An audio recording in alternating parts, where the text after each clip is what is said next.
Hi everybody, this is Pete Fickinger with the very first episode of the Activeyards show.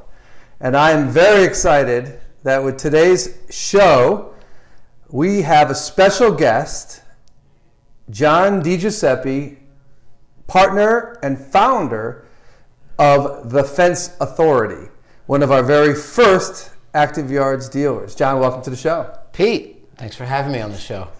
Well, John, I want to especially thank you for letting us use your office here for our studio. People are now going to get spoiled.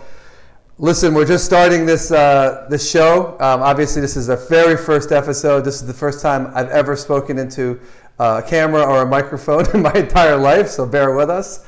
I will tell you that as far as the stage set is concerned, we got nowhere to go but down. That's right. There's no question about that. So because it's an absolutely beautiful office. So I thank you for taking the time out of your schedule today. Absolutely. Thanks for watching the show, and go ahead and we'll get started and get to know a little bit about you and the Fence Authority and where you come from. So basically, John, best place to start probably is tell everybody where we are. A little bit about your company first, and then I'll ask you some more specific questions. So, sure. Where are we?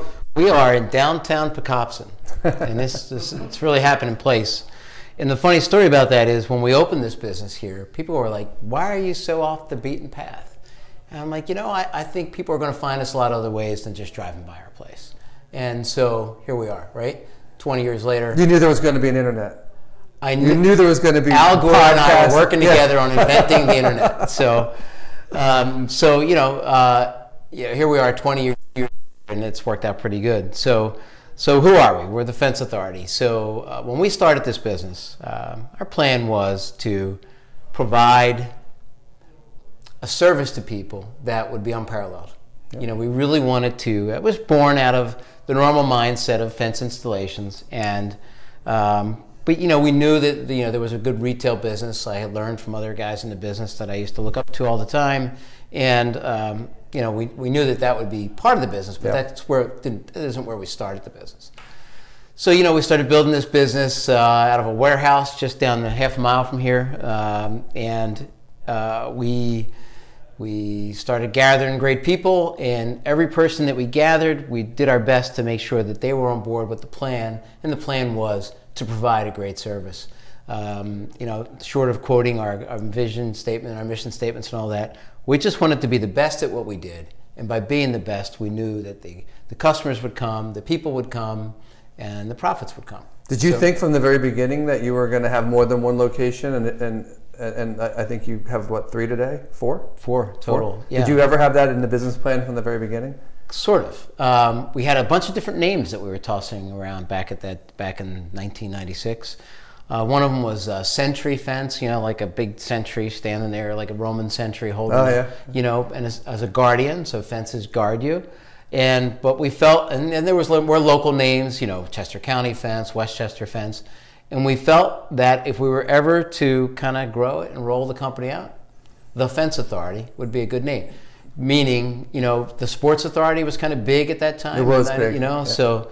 That was really the impetus for the names. It's a good thing you didn't name it Dick's. It's a good thing we didn't name it Dick's. Yeah, so I'm good that you went with Sports Authority. That makes a lot of sense. So, so that's good. So you have 4 locations, and they all in the Philadelphia area? Metro Philly. So Westchester, Pennsylvania, Montgomeryville, Pennsylvania, Malvern, Pennsylvania, and Delaware, Smyrna, Delaware. And from my understanding, you grew through acquisition. Was it all acquisition, or was there some organic?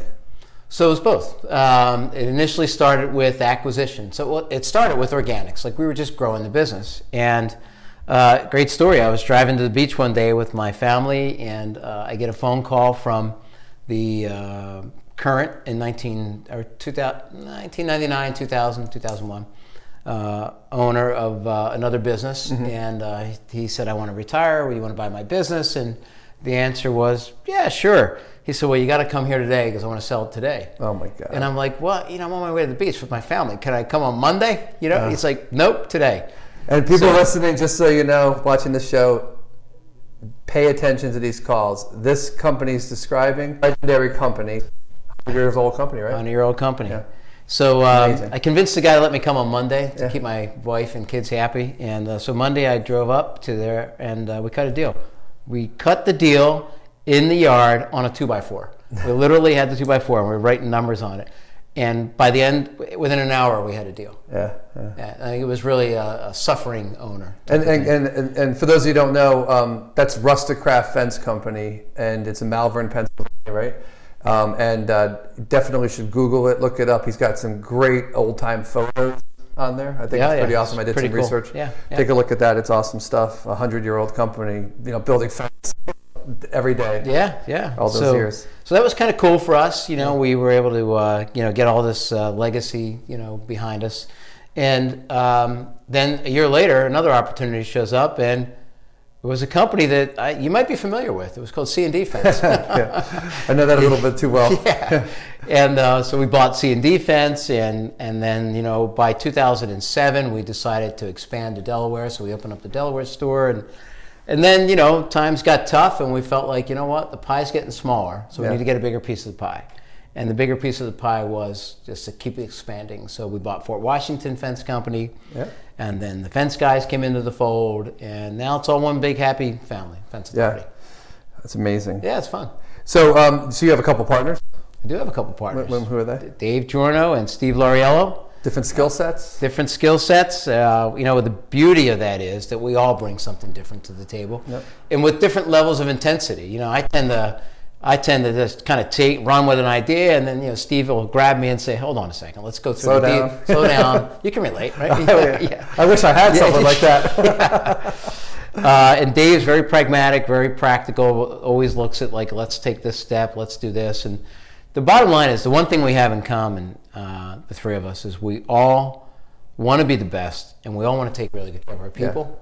And having that focus of taking care of our people has made a huge difference for us, especially in these days of very short labor. Yeah. Across the board. Labor, in, white collar labor, blue collar labor. Right. It's crazy. So. Well, it's awesome. I'm going to go kind of, with a whole bunch of questions in a row. Sure. I think we'll get a lot of the context of the history of the company as well through this. So, as far as your business is concerned, are you primarily a residential business, a commercial business? We focus on residential. We focus on residential for the simple reason of you're never really chasing your money. It's kind of like you do your job, you get paid. You do your job, you get paid. Commercial fencing is low margins. It's lower margins, and you're always chasing some kind of money, whether it be government money, which is guaranteed, but still 90 days away. And then there's those, that GC that just wants to pay his bills a little slower than the rest. And we decide to stay away from that. Good stuff. It works well for us. Now, as far as the operation that we see here, and anybody can see on the website at fenceauthority.com, you can see that you have a full service operation. What percentage would you say is your mix between install, DIY, and wholesale? So we're about So general numbers: 70% installations, down from over 80%. So we're kind of moving the dial on the DIY side. So 30% product sales, of which I'd say they're about 50-50 homeowner versus contractor. Oh wow, awesome. It's definitely something that it seems like you put a lot of effort into. Now, specifically with Activeyards, you've been an Activeyards dealer since 2009, or 2008, because you were an Activeyards dealer before there was Activeyards, if I remember correctly. Feels that way. And we really do appreciate it. You've been a great partner. We have so many great partners out there. You've been with us for so long. Going back on the history of our partnership and our evolution of being a supplier, what would you say, summarize like in one or two words or sentences of that best describes your experience and your relationship with Activeyards? It's one word: partnership. Partner. It has always felt like a partnership. It has never felt like a vendor-customer relationship. It's never felt that way from day one, because I feel like we believe that what gets people inspired is inclusion, and we've always felt included in the process of designing and building Activeyards. Yeah, if I remember, that was like at the very, very beginning. Part of what ended up becoming the marketing plan that I ran with was ideas that you gave me. So I do remember that. We've had a lot of success building on that early on, even inviting people in here to see the place. We appreciate that. That was always part of the marketing plan, was like an extension. So you've been to be commended. I mean, we sincerely appreciate your partnership over the years. Do you remember that I didn't like the name Activeyards at first? You didn't. It was confusing to you. It was, because it didn't have the word fence in it. Yeah, yeah. Right? So I was like, how are we going to sell this to people when it doesn't have the word fencing in it? And it's worked out pretty good. Yeah. So. Well, we appreciate that. What when it comes to your business, here's a couple quick questions. What's your proudest achievement, when running your business in now your 22-year history? The team that we've built. The team? It really is. Our team, we couldn't do it without this team. And we have, we've been in business 22 years. Our average employee's been here like 16, 17 years. Wow. So that's, we're doing something right on the employee engagement programs that we have. It's all about building a great team. If you have a great team, you're going to win the championship. That's awesome. Right? And it's obvious that everybody smiles here. We just had lunch with the team, and everyone was great, and that included all the the shop workers and everything. So that's pretty cool. What would you say today? It's June 2018.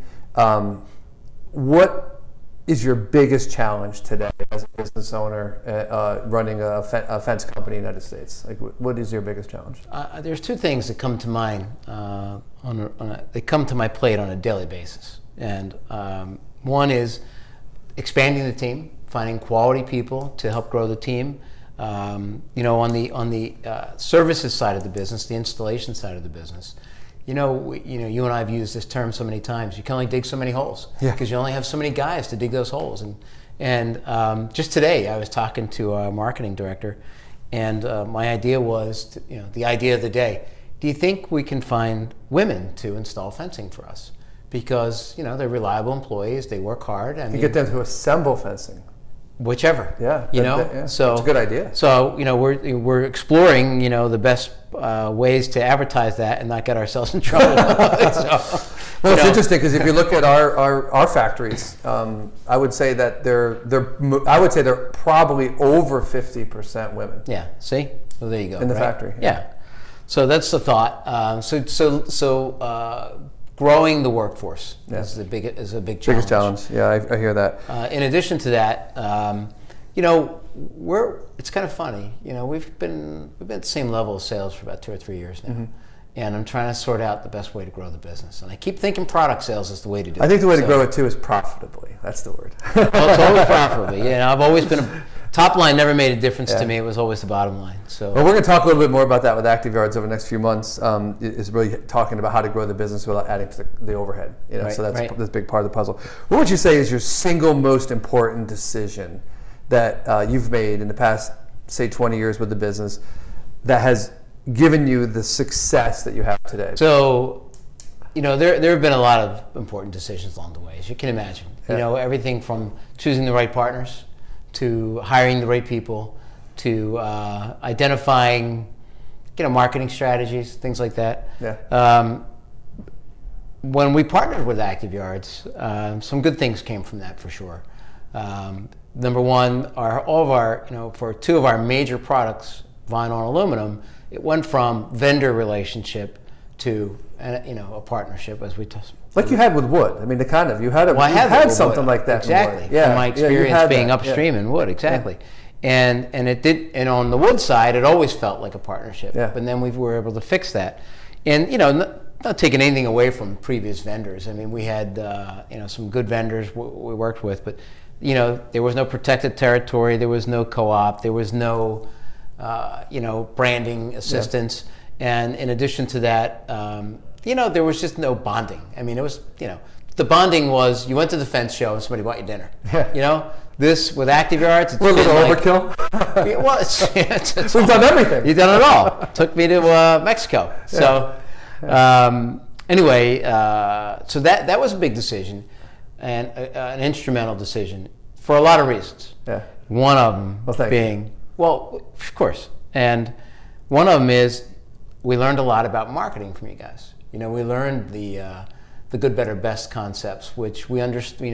We had inklings to what competitive advantage was, like things that we tried to do. But then when you have a first-class organization like Barrett come into your doorstep saying, check this out, look at this, you start paying attention to we did it in detail. context, because you and I back in the day when we did wood fence, we had good, better, best. It was spruce and it was cedar good, cedar better. Like it was, so we always had it. We just never marketed it. We didn't dress it up. Exactly. Right. Yeah, sure. Yeah, and you've done a great job, I think, dressing up your or branding your wood business, to the level of Activeyards, with Cedar Tech. So cool.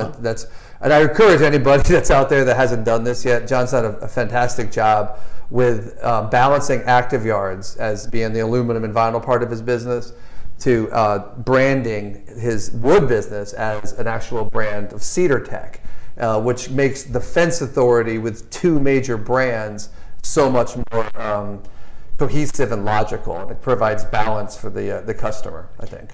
It does. And what's interesting is, you talk about pull-through, right? We literally had someone walk in here about 2 weeks ago saying, I'm looking for some Cedar Tech fencing. My friend told me that Cedar Tech is the only wooden fence to buy. And hey, you know how I would tell everybody, I say, don't use the words aluminum and vinyl anymore. Well, here, don't use the word wood anymore.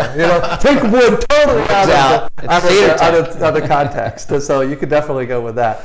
You take all these different things that I mentioned earlier, whether it be partners or people or products and partnerships, it all bakes a good cake. Yeah. That's really what it comes down to. Well, it's funny because I'll never forget 20 years ago, we talked about the fence business, and you said, Pete, I'm never going to be the cheapest, I'm never going to be the best, the fastest fence company, but we're always going to offer the best package.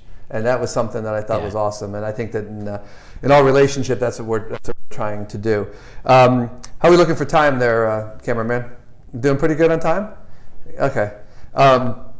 Just a couple more quick questions, just some things that come to mind I want to learn about. What's your favorite thing to do outside of the fence business? Your hobby? My hobby. Personally, I like to play soccer. And we got 2 minutes. All right. Yeah. Okay, soccer? Soccer. I play soccer. I love watching my kids play sports, soccer. I like to vacation. Love to get away. Yeah, we noticed that. John likes to vacation in June and July. Now think about that, fence people. That's when John does his vacationing. Well, think about that, right? When else would you vacation? I don't know. Well, the best time to go away when it's cold. Well, you did your work when you do most of your work when everyone else is not working. Correct. And then as soon as it's time for everyone else to work, meaning sales and installation, it's time for you to take a break. So you'd be commended with that. Listen, I want to thank you so much for taking the time today. Yeah, it was fun. I appreciate so much the forum. I love coming here, and I do appreciate what you've contributed to Activeyards over the years. Looking forward to a huge future together. I want to thank you for watching and listening. This is the very first show, as I said earlier. I hope to have many shows. We're going to probably put out one a week, at least in this format. The next show, we'll see you from I don't know where. If you want to learn more about the Fence Authority, visit fenceauthority.com. Also follow Fence Authority on Facebook, Instagram. He has awesome videos there. To actually aerials of the shop and the operation. Feel free to reach out to us with any questions that you have. Until next time, thank you for watching. The Activeyards show, and who knows, beginning of something big. We'll be talking about the 1,000th episode in a couple of years. Thanks for having me. Yeah, man. Thanks a lot. All right. Absolutely.